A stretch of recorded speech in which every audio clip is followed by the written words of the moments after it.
Sveicināti, cienījami Izglītības domnīcas skatītāji, klausītāji. Man ir patiesas prieks jūs sveikt mūsu kārtējā epizodē, kas notiek sadarbībā ar Rīgas tālmācības vidusskolu. Sākotnēji gribu silti pasveicināt Līvānus. Paldies jums liels, izrādās, mums tur ir diezgan daudz fani. Jo vakar uzstājos Līvānos ar lekciju un bija patīkami, ka daudz izglītības darbinieki pienāca klāt un pateica, ka mēs tātad mūsu skolā skatāmies podkāstu un paldies par to, ko jūs darat. Tāpat arī paldies visiem pārējiem mūsu skatītājiem, klausītājiem. Es saņemu diezgan daudz labus komentārus, arī vēstules sociālajos tīklos, un es aicinātu arī pārējos, ja jums ir tiešām interesants tēmas, ko jūs gribētu dzirdēt, droši rakstiet sociālajā tīklā, Facebook vai Instagram, atrodiet Izglītības domnīcu, atrodiet mani personīgi, Edgars Čirkovskis, un mēs noteikti ar jums sazināsimies un strādāsim arī pie jūsu tēmas. Bet nu ko, šodien mums ir aktuāla tēma, un raidījuma nosaukums ir Vai skolā var justies droši? Atkal tāds salīdzinoši, teikšu nedaudz provokatīvs nosaukums. Un ideja radās izrietot no tā, ka mēs bieži vien runājam par fizisko drošību skolās, par fizisko drošību darba vietās, bet bieži vien aizmirstam arī par šo te emocionālo drošību. Tāpēc arī šodien mēs uz sarunu esam aicinājuši Izglītības un skolas psihologu Evitu Karpoviču. Sveicināti. Sveiki. Evita, pastāstiet, ar ko tad jūs ikdienā nodarbojaties un kādas ir jūsu profesionālās iemaņas šajā laukā? Skolā esmu 7. mācību gadu jau. Pamatā esmu psihologs skolā, atbalstot emocionāli psiholoģiski bērnus, veicot kognitīvo emocionālās sfēras izpēti, un attiecīgi tad arī nosakot, vai ir vajadzīgi atbalsta pasākumi bērniem ar mācīšanās grūtībām. Un tad vēl visādus ļoti daudz dažādus darbus daru skolā. Principā es saku, es skolā esmu kā mēbele jau iedzīvojusies, audzinu arī klasi, un esmu arī jauniešu motivācijas programmas moto trenere, un vēl pasniedzu psiholoģiju 12. klasē. Tad jūs tādi salīdzinoši jauna mēbele, 7 gadi, man liekas, skolā tas ir tikai pats sākums. Man tā pieredze no 2011. gada, bet es tā kaut kādīgi neesmu aizdomāju, laikam es jau esmu vēl krietni vecāka mēbele, neko nevar darīt. Jūs minējāt kognitīvās, tātad šīs funkcijas jūs nosakat, vai ne? Jā. Kaut kādīgi ar tehnoloģiju palīdzību vai ar testiem? Ar specializētiem testiem. Jā. Psihologiem specializēti testi, un respektīvi mēs izskatām, kur varētu būt grūtības bērnam, vai ar valodas izpratni, vai ar vizuālā domāšanu, atmiņas lietām, vai ar apstrādes ātrumu, kur nereti bērniem it kā spējas ir pietiekamas, bet viņi nevar iekļauties laikā. Viņiem ir vajadzīgs vairāk laika, lai izpildītu tos uzdevumus, ko varbūt citi var ātrāk izdarīt. Labi, pievēršoties mūsu tēmai, emocionālā drošība. Kā tad jūs īsti definētu, kas tad ir emocionālā drošība skolā? Kādai tai būtu jābūt, un varbūt varat ieskicēt esošo situāciju? Emocionālai drošībai ideālā pasaulē būtu jābūt tā, ka jebkurš, kurš ierodās izglītības vidē, vienalga vai tas ir skolēns, vai tas ir vecāks, vai tas ir pedagogs, ik viens jūtās tā, ka šeit mēs nākam izglītoties un apgūt jaunas zināšanas un prasmes, nebaidoties par to, kāda būs mans dienas ritms, vai man kāds kaut ko pārmetīs, vai man no kaut kā būs jāslēpjās, jābaidās, vai man būs kāds, kas man izsmēja un apceļ un tādā veidā. Un diemžēl šodien izglītības vidē mēs redzam, ir diezgan grūti ar šo. Ienāk bērni skolā, reizēm grūtības tieši emocionālajā sfērā ir saistībā tieši ar skolu, bet nevienmēr. Reizēm bērni atnāk uz skolu izreaģēt to, kas ir bijis ārpus skolas. Nereti ir gadījumi, ka, piemēram, jo īpaši mazākajās klasītēs novērots, kad, piemēram, bērni atnāk pēc brīvlaika vai pēc brīvdienām. Pirmdienu, otrdien viņi ir tādi uzvilkti, trešdien jau viņi jau ceturtdien jau ir ieskrējušies. Ja? Un tad ir jautājums arī, kāda ir tā bērna ikdiena ārpus izglītības iestādes. Un to var novērot tikai pēc šīm īsajām brīvdienām, vai tas izpaužas arī garākā ciklā pēc šīm, teiksim, pēc brīvlaika, garāka pēc vasaras brīvlaika? Arī pēc garāka brīvlaika, bet varbūt nevienmēr, jo tad bērni tomēr ir jūtami atpūtušies vairāk. Cita lieta atkal ieiet skolas ikdienas ritmā un pieslēgties atkal rutīnai un darāmajiem darbiem. Savukārt, atkal tagad, kad tuvojās skolēnu brīvlaiks, tad atkal jūtam paaugstinās spriedze. Skolēni piekūst, pedagogi piekūst, vecāki piekūst no dažādiem pasākumiem, sevišķi šobrīd uz Ziemassvētku laiku un dažādām aktivitātēm un papildus lietām, kas ir jādara, vai arī ko paši ir izvēlējušies, ka būtu jādara. Jūs minējāt pieaug spriedzi, varbūt jūs varētu noraksturot, kā tad izpaužās šī spriedze un kas liecina par to, ka varētu būt šīs emocionālās problēmas? Skolēni savā starpā sāk vairāk pievērst uzmanību tādām nelielām lietām un, uzvilkties un rādīt viens uz otru ar pirkstu. Viņš tur to, viņš tur šito, viņš tur tā. Paši varbūt nepamanot, kad arī ir līdzīgas uzvedības. Uz semestri, labi, šobrīd mums ir jau 2. gadu tā, ka vērtējumi ir svērtie vērtējumi, līdz ar to pirmā semestra beigās mēs nevaram pateikt, kāda būs tā semestra atzīme. Ja? Jo mācību gada atzīme veidojas no visu mācību gada. Līdz ar to vismaz mūsu skolā jau 2. gadu nav liecības uz to Ziemassvētku brīvlaiku, un tad varbūt ir mazāk tā spriedze, bet bieži vien, diemžēl tā ir, ka parasti iespringst uz mācībām, uz to noslēgumu, tad, kad ir jāsarauj, kāda tad man būs tā atzīme, kāds būs vērtējums, un tad kaut kādi atcerās, kad ir kaut kādi parādi bijuši. Pedagogiem ir krietni daudz vairāk arī slodze uz dažādu pārbaudas darbu labošanu, un papildus vēl citas lietas, kas nāk, un to var just, tieši, kad tuvojās. Un arī tad, kad tuvojās pavasara, rudens, tajā nedēļas brīvlaika, arī tad, kādu nedēļu, 2 pirms tam, var just, ka tas sagurums. Un es domāju, nevelti ir izveidot tādu brīvlaiku pēc tādiem periodiem, ka tomēr ir tas sagurums, gan emocionālais, gan kognitīvais sagurums.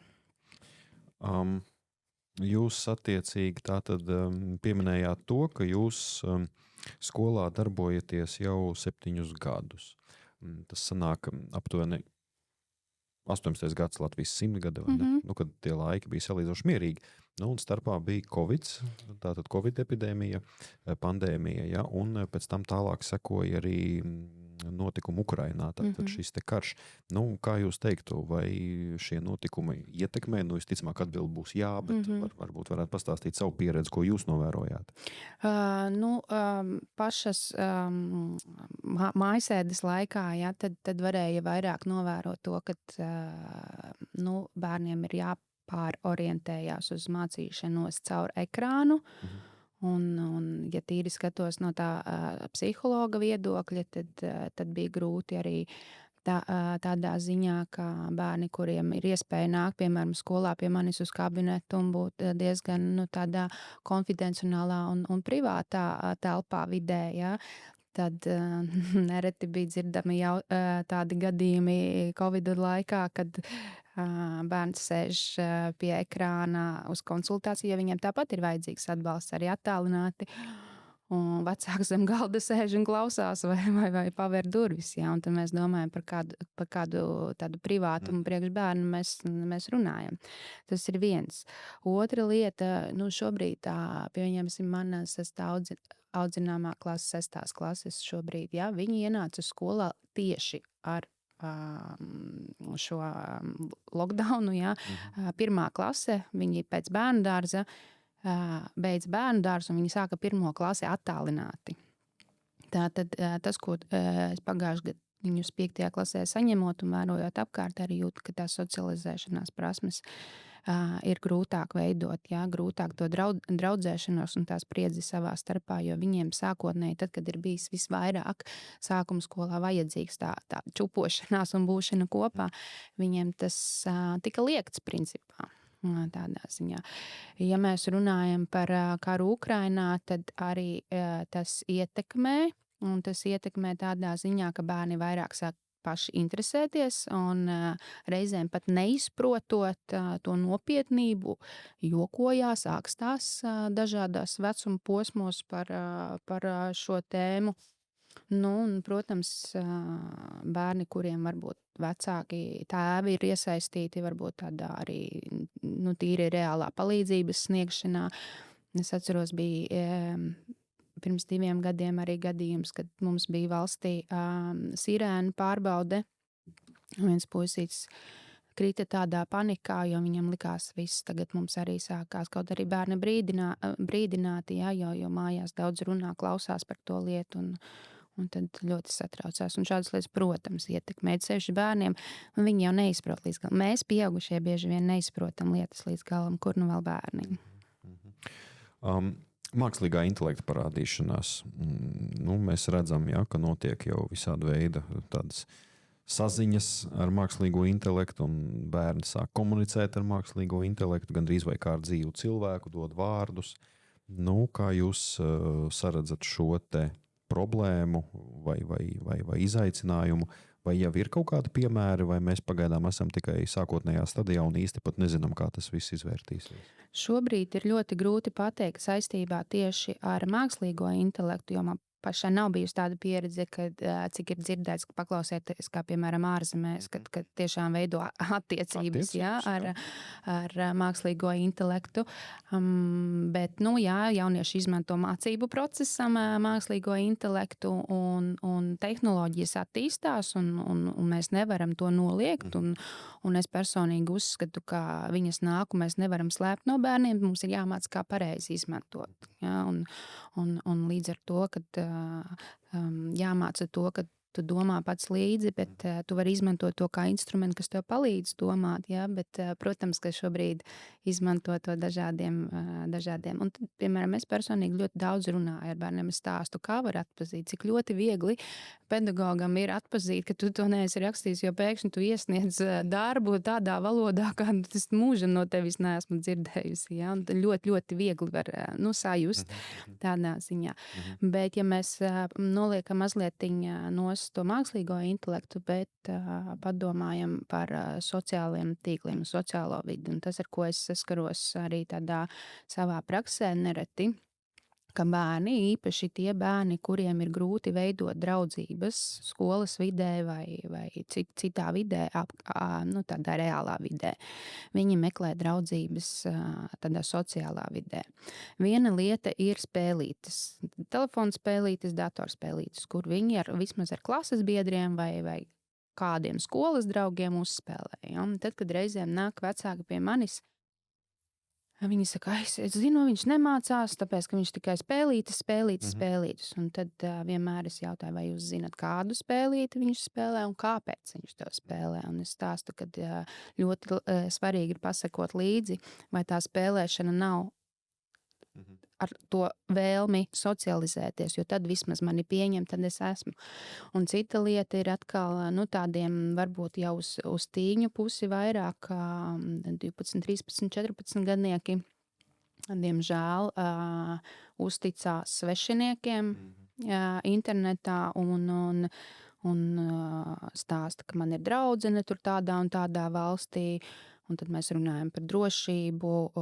Bieži vien jau saka, jā, es zinu, es redzēju, bet ir bijuši dažādi stāsti arī par to, kā rāda, kā sev paškaitējumu darīt, jā, un tādas lietas. Tāpēc es vienmēr aicinu vecākiem, jums ir atbildība uz jūsu pleciem, jo nereti mēs skolā uzzinām, kas notiek, bet skola jau nevar izsināt tās lietas, kas notiek, piemēram, bērna telefonā. Jā. Tas ir jāatcerās, ka tas ir uz vecāku atbildību tādā ziņā. Austrālijā, šis jautājums ar sociāliem tīkliem, kā jūs to vērtētu no psihologa skatu punkta, mums Latvijā arī to vajadzētu izskatīt? Es domāju, šī sociālā tīkla. Jā. Atkal koks ar diviem galiem. Ja? No vienas puses, mēs dodam bērniem iespēju būt šeit un tagad klātienē un būt realitātē ar to vidi, kurā viņš dzīvo. un neveidot savas milzīgās ekspektācijas no tā, ko viņš redz sociālajos tīklos, jo tur jau parasti neliek neko tādu ikdienišķu un netīru, ja, vai kaut ko tam līdzīgu. Tur jau viss ir uzskaistināts un tā, un bērni bieži vien nenotic. Man reiz arī bija gadījums, kad skolēns saka, es devu kaut kādu piemēru, un es saku, tur Jānis Bērziņš. Un viens bērns saka, kā jūs zinat Jāni Bērziņu? Ja, man likās, tas ir tāds ierasts piemērs. Un viņš saka, kā jūs zinat Jāni Bērziņu? Es ar viņu sarakstos internetā. Ja? Un tad man bija jāskaidro, ja? kad ne visi Jāņi Bērziņi īstenībā ir Jāņi Bērziņi. Mhm. Man liekas, galvenais ir tas, ko jūs minējāt, ka vecākiem, jā, tad skaidrs, ka vecāki, vismaz tā būtu jābūt, ka vecāki ar bērnu pavada vairāk laika nekā skolā. Un es pareizi saprotu, ka bieži vien tās problēmas jau ir veidojušies ģimenē, un tad skola jau strādā ar to, kas jau ir izveidojies. Nevis to, ka skolā šīs problēmas sāk attīstīties. Jo vienmēr te ir tāda bumbas sišana, katrs savos vārtos. Ja? Vecāki saka, ka skola ir vainīga, un attiecīgi skola bieži vien saka, jā, bet jūs jau mums viņu tādu iedevāt. Kā tad tur īsti ir? Jā, jūs pareizi arī, manuprāt, tā kā noliekat to, un šeit es negribu nekādā veidā teikt, ka tikai, ka ģimenē ir vaina un viss, un nekur citur, un skola nav vainīga, vai otrādi, ka tikai skola un ģimenē nekas. Šeit tiešām atkal ir tā mētāšanās, un es arī kā pēdējā laikā ļoti daudz domāju par to pašu būtību, kas ir izglītības vide un ko mēs gribam dot bērnam. Mēs kā sabiedrība, mēs vēlamies, lai bērns attīstās un kļūst par pilnvērtīgu sabiedrības locekli. Vecākiem ļoti rūp savi bērni, lielākoties. Ja. Pedagogi ir izvēlējušies katrs savu iemeslu dēļ, bet izvēlējušies arī iet šo karjeru un izvēlējušies iet mācīt. Ja? Tad pašā būtībā šķiet, ka tam vajadzētu būt tā, ka mēs esam tie pieaugušie apkārt, kas vēlas, lai tas bērns būtu labā vidē un izaugt. Bet tas, kas, tā kā arī jūs sakat, tas, kas nereti notiek, šķiet, ka bērns ir palikts trešajā plānā un pieaugušie savā starpā risina kaut kādas sev neizrisinātas lietas, savstarpējās attiecības, pedagogi ar vecākiem, un tad cīnās, kurš tad ir vainīgāks tagad pie tā. Un šeit atkal es negribētu to uzlikt uz tā, ka tie pieaugušie ir vainīgi. Šodien, ja mēs pavērojam apkārt, šodien ir ļoti, ļoti tāds skrejošs laikmets. Visiem ir jāsteidzās, no pieaugušiem ļoti daudz prasa. Vecāki strādā dažādākos darbos, viņiem priekšniecības un visādi pienākumi prasa rezultātu. Viņiem ir jābūt rezultātam. Pedagogiem arī. Ja mēs paskatāmies uz skolu reitingiem, neviens skolu reitings nevērtē to, cik emocionāli labi jūtās bērni. Mums ir daudz dažādas aptaujas, bet primāri skolu reitingus skatās pēc sekmēm. Tātad, ja es pedagogam lūdzu vairāk pievērst uzmanību, tomēr tam emocionālajiem, un mums ir jāatkāpjas mazliet varbūt no savas tās programmas un varbūt kādu pauzīti paņemt, tas, ko es pilnīgi godīgi saņemu pretī, ir tas, ka, bet no manis jau prasa rezultātu. No manis prasa sekmju rezultātus un kā lai es to panāku. Ja? Un tad tie pieaugušie, viņi ir piekusuši, manuprāt, ļoti piekusuši un varbūt arī savā veidā izmisuši. Es netieku galā. Un tad, kad es netieku galā, mums varbūt tāda pirmatnējā reakcija var būt, ka mēs to nogrūžam mazliet uz kādu citu. Nevis tāpēc, ka mēs gribētu vienmēr vainot citu, bet tāpēc, ka mūsu psihe saka, es ar to netieku galā. Un man grūti to un es nezinu. Ja? Līdz ar to, manuprāt, tas fokus būtu jāvērš pretēji. Pat tad, kad bērnam ir grūtības, emocionāla rakstura, uzvedības grūtības mācību vidē. Tad mēs pieaugušie sanākam kopā un domājam, ok, šeit ir grūtība, kā mēs katrs no savas puses varam palīdzēt un vienoties kopīgi. Jo nereti ir tā, ka formāli notiek sarunas, vieni piekrīt tam, otri piekrīt tam, bet katrs dara kaut ko atšķirīgi. Tāpēc, ka ir šī sāncensība, kurš būs vainīgāks vai kaut kā tam līdzīga. Ja? Un galu galā beigās cietējs ir bērns. Mums vienmēr ir jāatgādina sev, ka primāri mums jādomā par bērna labklājību. Šis bija labs, kas man ienāca prātā. Pie nākošā jautājuma ķeroties klāt, mēs runājam bieži vien par šo emocionālo slogu. Ja? Protams, mēs tagad nerunāsim par to, kad notiek emocionālais terors. Ir skaidrs, ka šajā gadījumā tas ir pārkāpums, ja bērns tiek fiziski aizskarts, ja bērns nepārtraukti tiek pazemots, ja, tas ir skaidrs. Bet mēs runājam par mūsdienu paudzi, kas ir, es teikšu, kā man viena kolēģi saka, sniegpārsliņas. Ja, tomēr viņi bišķiņ savādāk nekā mēs esam. Kā izvairīties no tā, lai mēs kā pieaugušie ar savām rīcībām, ar saviem vārdiem neapzināti neuzliktu šo emocionālo slogu? Jo, piemēram, tas ir viens no iemesliem, kāpēc es atteicos strādāt ar pirmā kursa studentiem, saglabājot tikai maģistrus un profesionālos, jo es sapratu, ka viņi nesaprot varbūt manu humoru, viņi nesaprot to, kāpēc es no viņiem prasu būt laikā. Viņi nesaprot, kāpēc es diezgan tajā pašā cieņpilni izsaku, piemēram, reālu kritiku un tā tālāk. Ja? Un man tas liekas normāli, jo es no tās paudzes, kas dejoja tautas dejas Pimanta Magonis, kur bija vispār disciplīna un dzelžaina disciplīna un tāds autoritārisms, ka maz neliekas, un arī mūsu skolotāji bija citi. Ja? Tā tālāk. Kā tad mums kā skolotājiem būt uzmanīgiem un kāda ir tā pieredze, kas tad mūsdienās skaitās patiešām tāds aizskarošs emocionāls, kas mums liekas normāli, bet šai jaunai paudzei var patiešām izraisīt kaut kādas problēmas? Tā veida, kā tu runā. Piemēram, ar bērnu.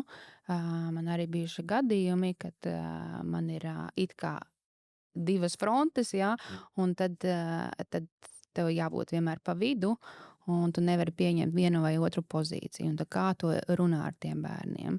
Man pirmais ir, es tevi nenosodu. Ja ir kādi, piemēram, bērnam traucējumi vai ir kaut kādas diagnozes, mēs par to skaļi nerunājam, bet mēs runājam par to, ka tas nav attaisnojums, bet tas ir izskaidrojums. Un ja mēs saprotam kaut kādus pamatus, cēloņus tam, kas notiek, tad mums ir varbūt vieglāk saprast, kāpēc tā notiek. Un ja mēs domājam par tam sniegpārsliņu paudzi, ja, tur arī viena lieta, ir tā, ka bērni ir tādi jutīgāki uz lietām un kāpēc. Bieži vien mums ir jāsaprot, es arī nākot uz šejienes atcerējos, es biju vasarā Internacionālā skolu psihologu konferencē Portugālē, un tur daudz no ārzemēm kolēģi runā par to, ka cik ļoti svarīgi skolās ir ņemt vērā šīs kultūra atšķirības. Ja? Mums Latvijā tas nav tik izteikti, bet tas, ko es ieminējos un ko kolēģi pēc tam arī teica, jā, mēs par to nebijām aizdomājušies. Ja? Ka, piemēram, Latvijā, ar ko mēs šobrīd saskaramies un kas ir realitāte, mums ir vairākas paaudzes izglītības sistēmā. Un mums ir vairākas paaudzes, kas ir dzīvojuši ļoti atšķirīgos dažādos laikmetos. Un tad, kad atnāk vecāks, kuram ir bijuši ļoti stingri vecāki, nereti vecāks saka, es negribu atkārtot savam bērnam to pašu, ko es piedzīvoju, un tāpēc es viņam ļauju, piemēram, lietas, ko man neļāva. Bet ar to savu vēlmi palīdzēt, būt tādam labākam pēdiņās, ja, aizmirst par robežām. Ja? Un mēs psiholoģijā vienmēr uzsveram ļoti to, ka ļoti svarīgi ir šis zelta vidusceļš. Ja? Ja ir pārāk stingri vecāki, tad tas var iebiedēt, ja, bērnus. Un tad viņi rīkojās it kā pareizi pēc pieaugušiem tas strādā, jo viņš mani klausa, ja ir ļoti stingri vecāki. Bet bērns dzīvo bailēs, un viņš neattīstē savu tādu identitāti, jo viņš visu laiku seko noteikumiem, ko viņam saka vecāks. Savukārt, tad, kad ir visatļaujoši vecāki, kuri bērnam dod visu iespējamo, bērnā rodās tā sajūta, ka vecākam neinteresē, kas ar mani notiek. Jo viņš nenovelk robežas, viņam neinteresē, kas ar mani notiek. Un nereti šādi bērni arī ir tie, kas iesaistās dažādās bandās un pārkāp noteikumus, jo tādā veidā viņi iegūst vecāku uzmanību. Ar negatīvu uzvedību, jo jebkuram bērnam, jebkura uzmanība ir uzmanība. Un līdz ar to šī pāraprūpe reizēm, ja, esat varbūt dzirdējuši terminu helikoptermammas, ja, kuras lidinās apkārt. Jā, laikā aizvien biežāk un biežāk. Apkārt tiem bērniem, ja, neļaujot viņiem arī pašiem elpot. Ja. Nereti vecāki izdzīvot caur savu bērnu, savus nepiepildītos sapņus. Ja. Un līdz ar to tā atbildības sajūta bērnā neveidojās, tā pārliecība, identitāte par sevi, jo visu laiku ir kāds pieaugušā viedokļa mākonis virsū. Ja? Vai nu tas, ka tu bērniņ dari, ko gribi un ej un saki skolotājiem, ko tu gribi, vienalga, kā tev pienākās, ja? Vai nu ir gluži pretēji, ja? Tu nes mājās atzīmes, ja? Un te arī ir jautājums par tām atzīmēm. Mazliet arī sabiedrībā sāpīgi. Es varbūt aizlekšu mazliet uz citu tēmu, ja drīkst, bet tas, ko redzu arī sociālā vidē, kad runā ļoti daudz par izglītības sistēmu. Kopš pagājušā gada, kad bija izmaiņas tajā vērtēšanas kārtībā, ļoti daudz parādījās komentāri. Ak, šausmas! Politiķi var kļūdīties, bērni tagad nevar kļūdīties, kas tā par lietu, jo nedrīkst vairs pārrakstīt kontroldarbus. Ja? Un mēs varam kritizēt skolu 20, 30 dažādākos veidos par to sarežģītību, bet pēc būtības, pašā būtībā, tā ideja nav slikta. Ja? Jo pēc pašas būtības pirms katra pārbaudes darba, kur bērns iegūst to atzīmi, summatīvu atzīmi, kas ir ballēs, ja, ir obligāti, pēc noteikumiem ir obligāti jābūt šim formatīvajam vērtējumam, kas ir procentos. Un tad katrs pedagogs, protams, izvēlās pēc sava, vai viņš tur veido pakāpeniski vairākus mazus formatīvos darbiņus un tādā veidā.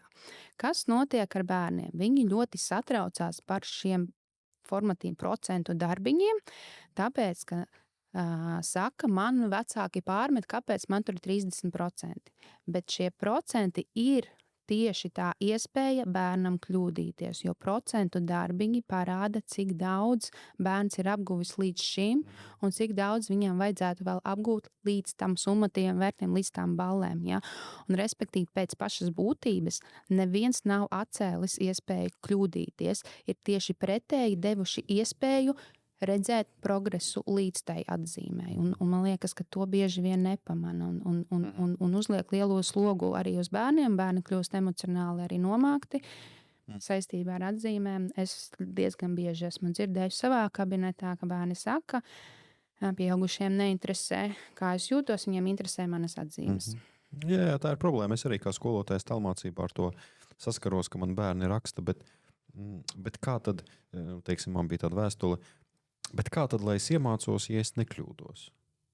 Jā. Bija ārkārtīgi interesanti, ja, un jūs pareizi sakat, tas sloks vērtēšanā, ka mēs veidojam tādus super cilvēkus, kuriem pēc manām domām sāk likties, ka viņi vispār nevar kļūdīties, ka viņiem ir jābūt ideāliem un tā tālāk, jo mēs jau zinām, pie kā tas nonāk. Tas, starp citu, arī vīriešu psiholoģijā, jūs laikam zinat, ir ārkārtīgi, ja, ka vīrieši nevar izrādīt vājumu, un ar ko tas viss beidzās, mēs zinām. Latvijā ir lielākais pašnāvības skaits. Pašnāvības, sabrukums, alkoholisms, tā tālāk. Ja, man prātā nāk vienmēr pie šī Edevārdu frāze, ka kļūdas ir uzvaru mazie brāļi. Un ar to var daudz runāt arī ar bērniem. Jā. Paldies, ka jūs mani atbalstat. Jūs esat pirmā mana tāda, kā es saku, amata māsa, kas slavē skolu 2030, jo līdz šim pārsvarā viss tikai kritizēja šo programmu, bet es arī visu laiku esmu teicis, ka man liekas, ka skola 2030 ir ārkārtīgi ģeniāla ideja, bet pieklibo realizēšana, un es vēl aizvien esmu pārliecināts, lai man piedod mani klausītāji, bet esmu pārliecināts, ka ļoti liela daļa skolotāju vēl nesaprot, kas skola 23 ir un cik tā ir laba. Jā, Jā, un jūs sakat, jā, slavē. Es neteiktu, ka es slavēju, bet es tā kā cenšos saprast, un pēc būtības man patīk tā ideja, bet tas pasniegšana, tās idejas pasniegšana ir ļoti sarežģīta, jo respektīvi arī, piemēram, palīdzu arī 12. klašu skolēniem rakstīt projekta darbus, un tad, kad palasa tos kritērijus, tad ir lielas acis, kas tie par teikumiem, kā to vispār tajā programmā saprast. Ja? Bet ideja pēc būtības ir laba, vienkārši viņa ļoti sarežģīti pasniegta. Tā ir. Nu, redziet, skola 2030. Covid, karš, jūs pateicāt, šis intensīvais dzīves ritms, mākslīgā intelekta ienākšana, neviens nezina, uz ko tas viss aizvedīs un tā tālāk. Nu, skolotājiem, skolotājiem arī ir ārkārtīgi grūta šī emocionālā vide. Ja? Nu, ko tad jūs varētu šajā gadījumā teikt? Kā tad skolotājiem saglabāt šo emocionālo mieru? Un ko darīt, lai vienkārši neizdegtu? Jo mēs zinām, ka skolotāji ir ļoti pakļauti izdegšanas riskam. Es, diemžēl, esmu savā pieredzē pazaudējis ļoti daudz perspektīvus kolēģus, kas vienkārši izdega. Jā. Nu šeit gribētos, man arī prātā bieži vien ir tā doma, ka skolotājs ir tāda īpaša suga, kas nezinu kādu iemeslu dēļ. Tas varbūt arī būtu interesants psihologiem pētniecības jautājums, bet pedagogi ļoti baidās kļūdīties.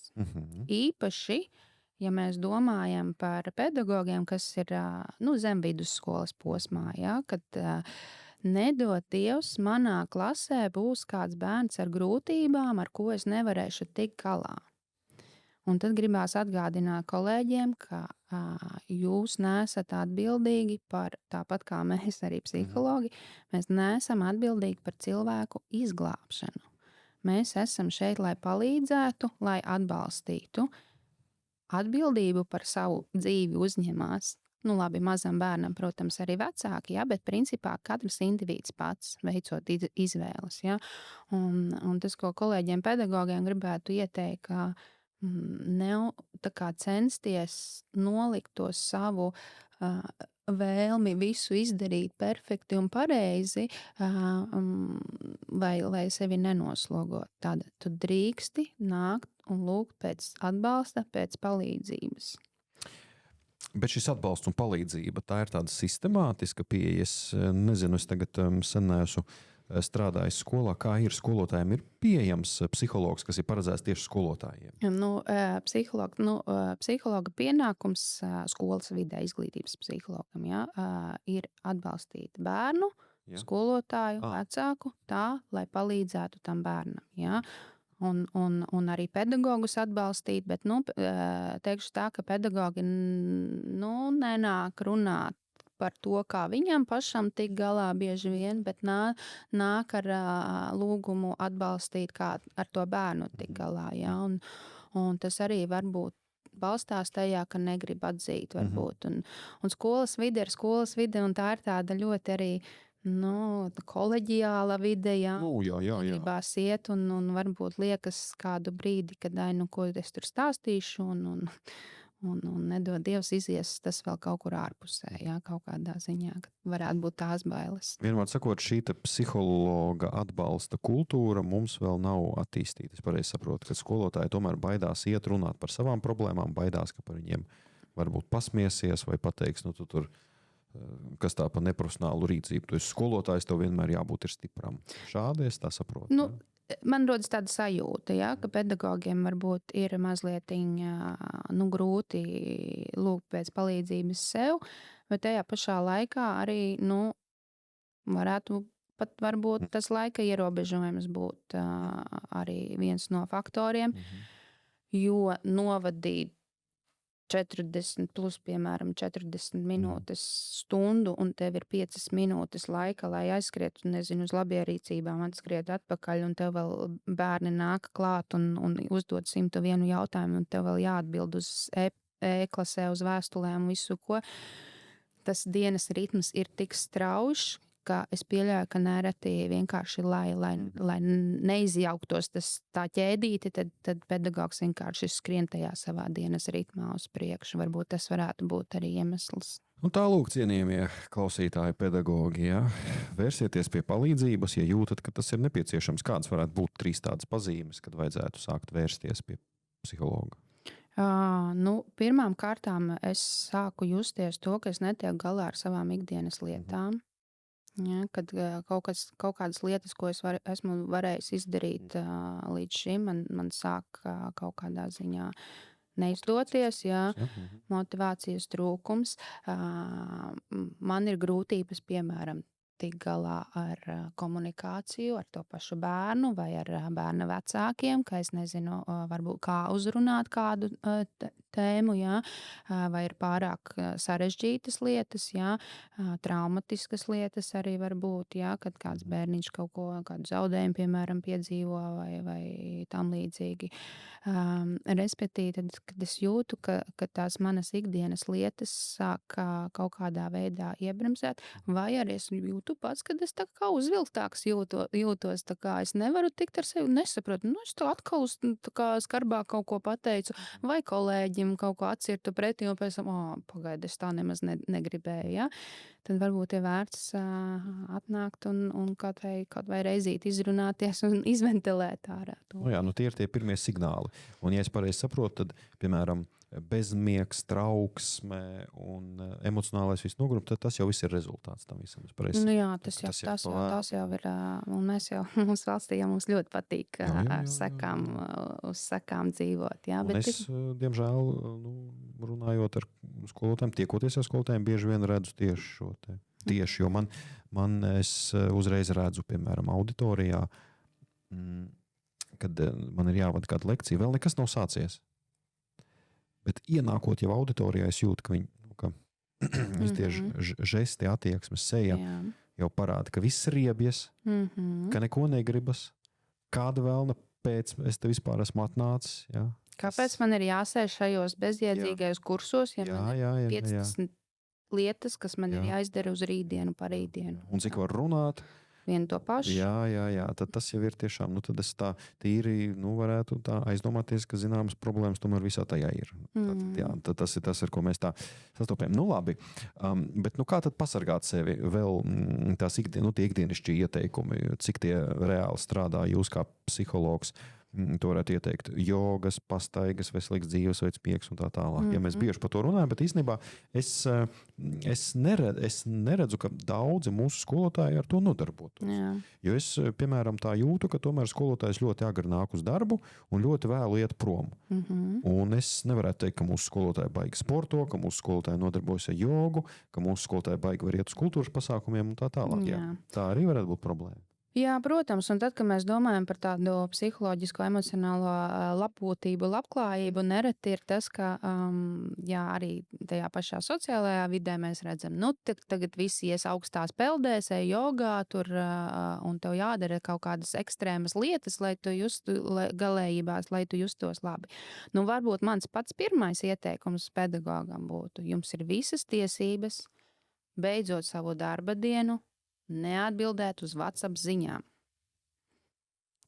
Novilkt robežas. Es saprotu, ka ir grūti, un es saprotu, ka ir vajadzība bieži vien, bet jums ir visas tiesības nolikt malā savus darba pienākumus pēc darba laika.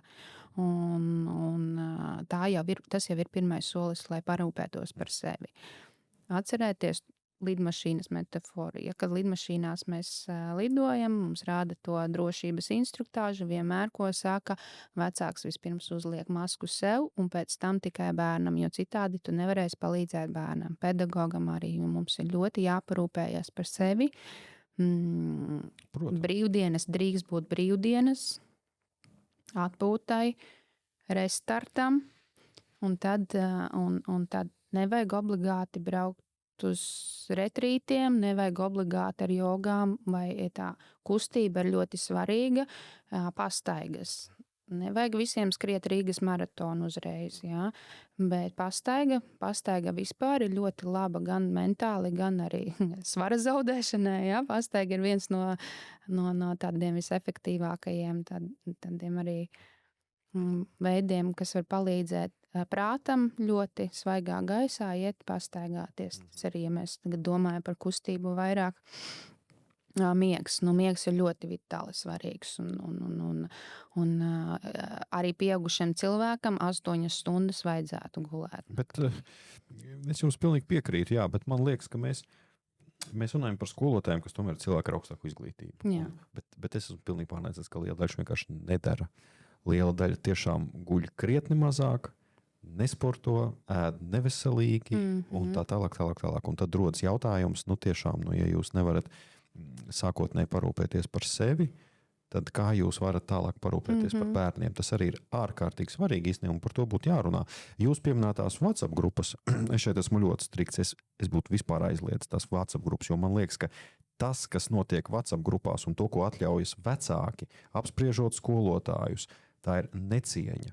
Un es vispār piedāvātu aizliegt vecākiem apvienoties šajās WhatsApp grupās. Tas ir mans skarbs, bet, manuprāt, vienīgais veids, jo to, ko es redzu, kas notiek tajās grupās, to, ka visi uzskata, ka viņi ir pedagogi un viņi zina, kā pareizi, ja, un tā tālāk. Un te jau bērns jau nav dumšs.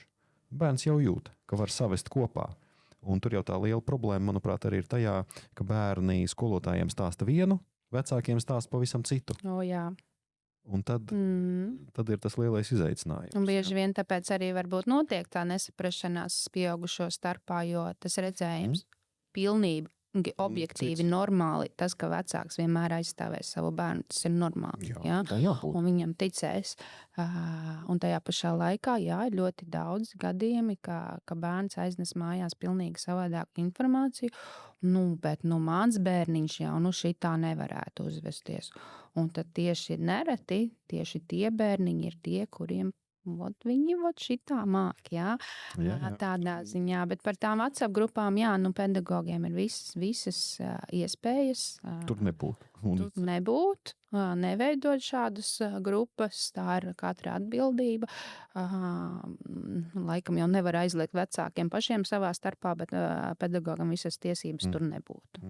Un arī un es arī iesaku, skolotājiem tiešām uzlieciet sev rutīnas, atcerieties, ka lietojiet internetu, strādājiet tikai brīdī, kad jūs esat skolā, un vēlams tad to sabalansēt tā, lai man ir tas forši strādājis, izēj ārā, man atslēdz visu.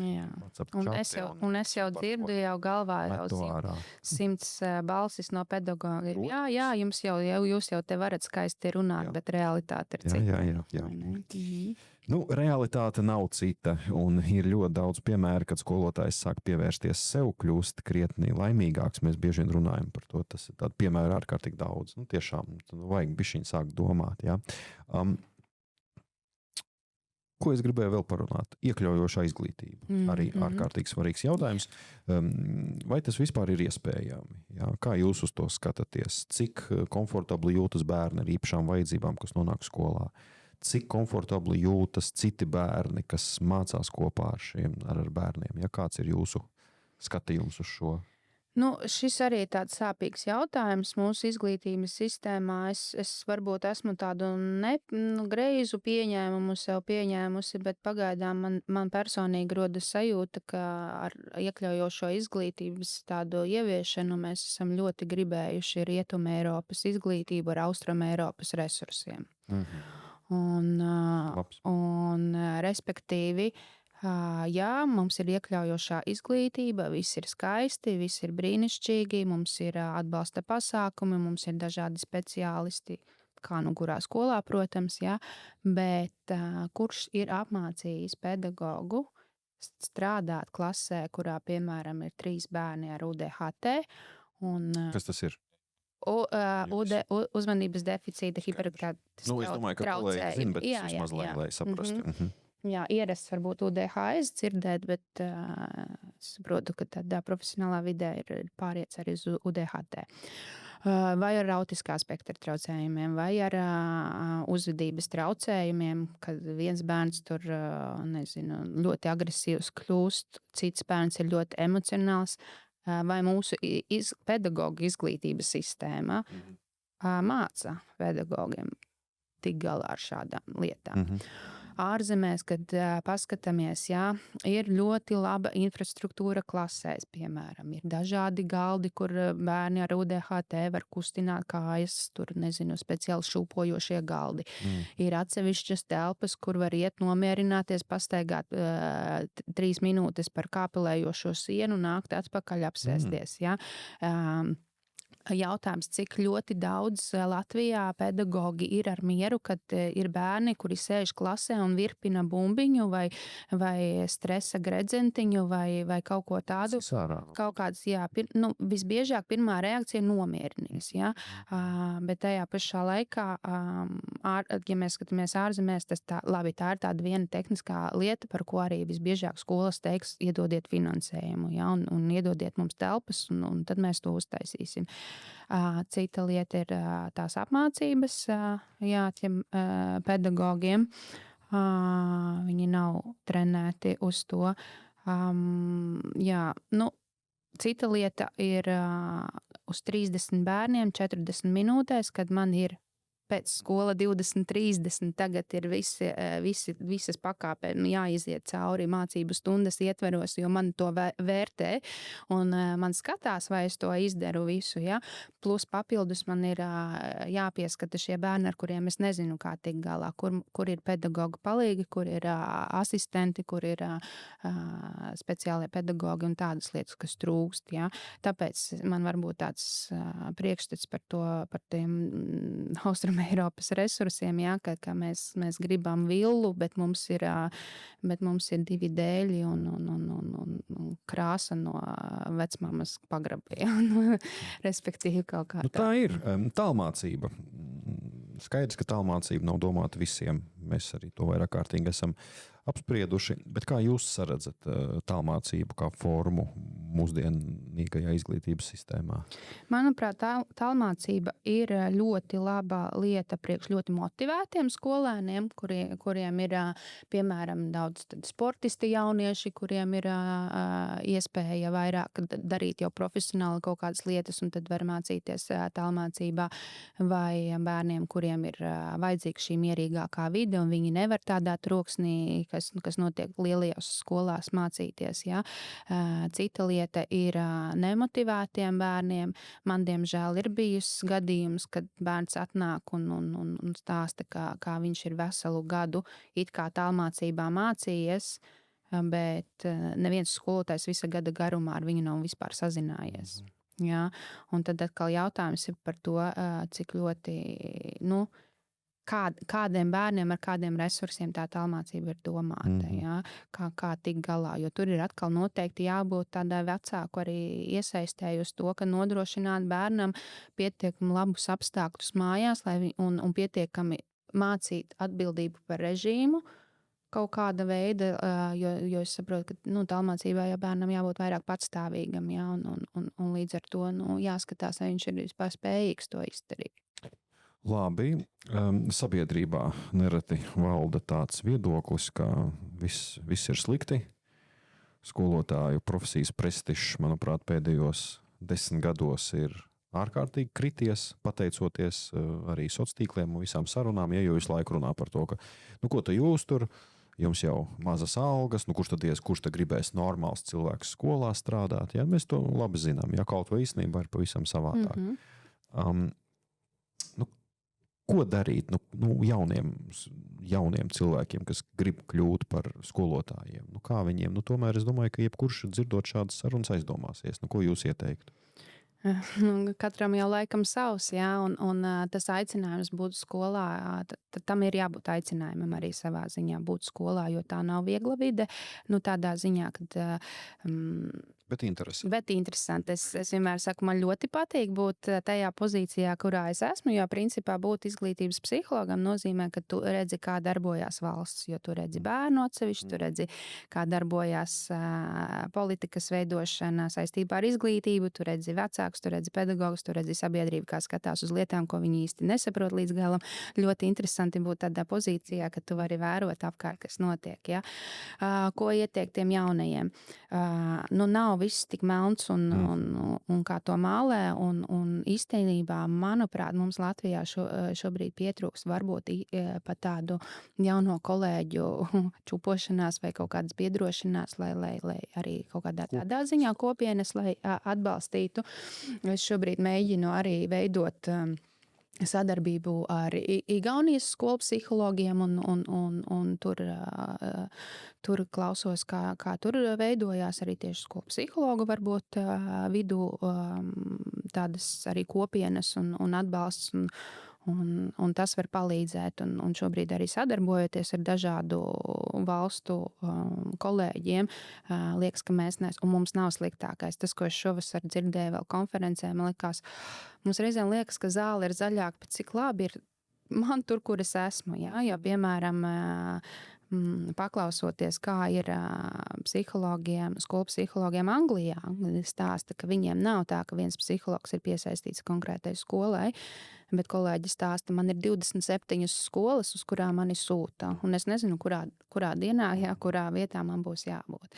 Vai savukārt Ugandas kolēģi stāstīja, kā ar pedagogiem Ugandā, ka dažlabs pedagogs strādā 3 maiņās, un tas nozīmē no 7 rītā līdz 12 naktī.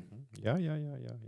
Tā kā cienījamie kolēģi, es jums varu pateikt un atbalstīt kolēģi, es esmu bijis fiziski skolās Kolumbijā, es esmu bijis skolās Ganā, es esmu bijis Senegālā, es esmu bijis Gambijā, vēl es varētu saukt, tāpat Indija, Šrilanka. Ticiet man, jūs nevarat iedomāties, cik labā skolas sistēmā mēs strādājam.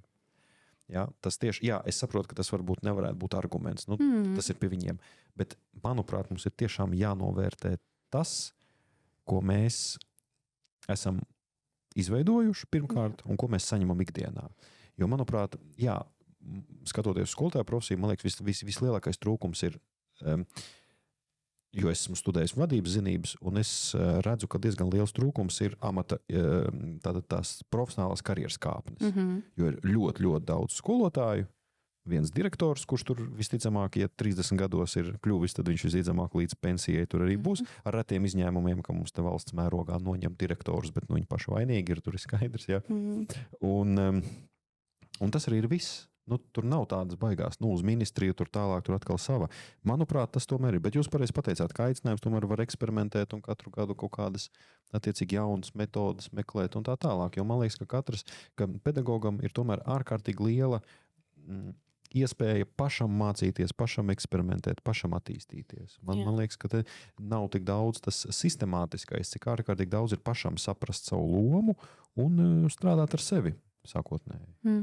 Tā kā ļauties arī tam foršajam, kas notiek, un arī aicinājums tiem, kas uzrunā jautājums par izglītības sistēmu, un, piemēram, kā pieaicināt jaunos, tad arī mēs fokusējamies. Uz to, ko mēs fokusējamies, tas vairojās. Principā, kam mēs pievēršam uzmanību, tas vairojās. Un ja man vienkārši ļoti šogad vasarā festivālā Lampa, tas ļoti spilgti iecirta, jo bija ļoti daudz dažādas diskusijas par izglītību un par to, kā mums vajadzētu piesaistīt jaunos skolotāju pedagogus un piesaistīt skolēnu, ko brīnišķīga ideja, bet tajā pašā laikā visas diskusijas bija par to, cik slikti, kāpēc tie jaunie nenāk. Ja? Un kāpēc tie jaunie nāks, ja viņi nedzird, kā ir labi? Tur jau tā lieta, vajag ārkārtīgi labas lietas. Tiešām es atceros, kad es strādāju skolā. Jā, tagad es darbojos augstākā izglītības sistēmā, tur, protams, ir savādāk. Bet es atceros, ka es strādāju, nebija jau tik traki. Jā, protams, man nācās tur kā klases audzinātājiem tur risināt problēmas, ka tur bērni tur lietoja alkoholu kopmītnēs. Protams, ka bija tur mīlēšanās un izšķiršana, iemīlēšanās un izšķiršanās un attiecīgi stress un ar vecākiem un lamāšanās un tas viss. Bet tas ir mūsu darbs. Un godīgi sakot, ja mēs paskatāmies, kas mums notiek ģimenēs, mēs to saucam par dzīvi. Jā, tā kā varbūt nevajag pārspīlēt. Bet bija ārkārtīgi daudz plusi. Bija daļa normāli kolēģi. Jā, attiecīgi bija diezgan daudz interesantas ekskursijas un varēja braukt un ārzemes braucienu visu. Un tas bija ārkārtīgi interesanti. Jā, tā kā es domāju, tiešām mums vajag vairāk runāt par tiem plusiem. Tāds bišķiņ personisks jautājums. Šajā visā jūs pat teicāt izaicinošs laiks, skolā emocionālās sloks un tā tālāk. Kā jūs pati tiekat ar šo visu galā? Jo tomēr, es domāju, ikdienā klausoties bērnu problēmas, skolotāju problēmas, tur pašam ir diezgan liels risks caur šo empātiju kaut kādā veidā kļūt emocionāli nenoturīgam. Kāda ir jūsu recepte? Jā, tas ir grūti, un es pamazām vēl tikai kāpju ārā no tās mašīnas, kur es gribu glābt pasauli, ja, jo ir tāds īpaši tikko nāc, tagad es esmu izmācījies psiholoģiju, un es tagad palīdzēšu cilvēkiem, ja.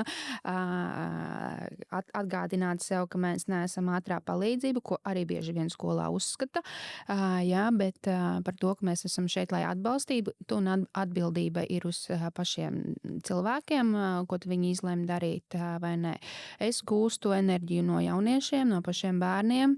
Ļoti patīk arī iesaistīties dažādās aktivitātēs skolas sabiedriskajā dzīvē, tādā ziņā, ka es laikam tāds dīvainis, ka man patīk tie skolu pasākumi, skatīties, ka tie maziņie mini tautu tērpos dejo un šķībi kaut ko padzied un tā. Un man liekas, tās ir tādas lietas, kas dod tādu sirsnīgumu. Jau pieminēju, ka esmu arī jauniešu motivācijas programmas trenere, kur tur ir vispār brīnišķīga kopiena, kas savstarpēji arī viens otru atbalsta un ir tikai un vienīgi par to, lai atbalstītu jauniešus. Dažādā veidā skatīties tās pozitīvās lietas, kas dod enerģiju. Un arī neatbildēt uz e-klases vēstulēm sestdienās, svētdienā. Kādā gadījumā? Viena lieta, ko jūs ieteiktu ikvienam skolotājam rīt darīt savā klasē, lai stiprinātu emocionālo mikroklimatu? Rīt savā klasē, tā kā rītdien ir sestdiena, es ieteiktu varbūt nolikt malā klases domas, bet pirmais, ko es ieteiktu, varbūt uzsākot pirmo mācību stundu, atnākot atpakaļ pēc brīvdienām vai kā nākamajā dienā, tad pirmais, ko pateikt, jūs esat forši bērni. Tas ir galvenais, un pateikt arī sev, ka mēs esam forši un visa mūsu sistēma, lai kā mēs to zakātu, tomēr ir forša, un par skolotāju strādāt tiešām ir forši un izaicinoši, interesanti, kā jau dzīvē. Paldies liels, man liekas, tā foršā frāze, ko jūs pateicāt, ka bērns ir valsts sistēmas gala produkts. Ko tā jūs pateicāt? Sabiedrības loceklis. Jā, sabiedrības loceklis. Ko mēs audzinām. Nē, jūs tā pateicāt, ka jūs strādājat ikdienā un jūs redzat, kas notiek valstī, jo visa valsts atspoguļojas bērnām. Man liekas, tas tā diezgan trāpīgi bija. Tā kā paldies liels, lai jums veicās, un ceru, ka šie 7 gadi tas ir tikai sākums, un tad vēl mēs kaut kad vēl varam pēc 10, 20, 30, 40 gadiem taisīt podkāstu, un tad jau jūs pastāstīsiet, kā jau ir gājis, tad, kad jau ir mākslīgais intelekts, un Dievs vien zina, kas tur tālāk būs ar visiem mums šajā patiešām izaicinošā laikā. Tā kā paldies liels, ar mums šodien kopā bija izglītības un skolas psihologs Evita Karpoviča. Paldies jums liels, veiksmi darbā, un lai jums skolā, ģimenē, bērniem un kolektīvā ir šī emocionālā labjūtība, un lai viss ir pie labas garīgās veselības. Sirsnīgs paldies! Paldies!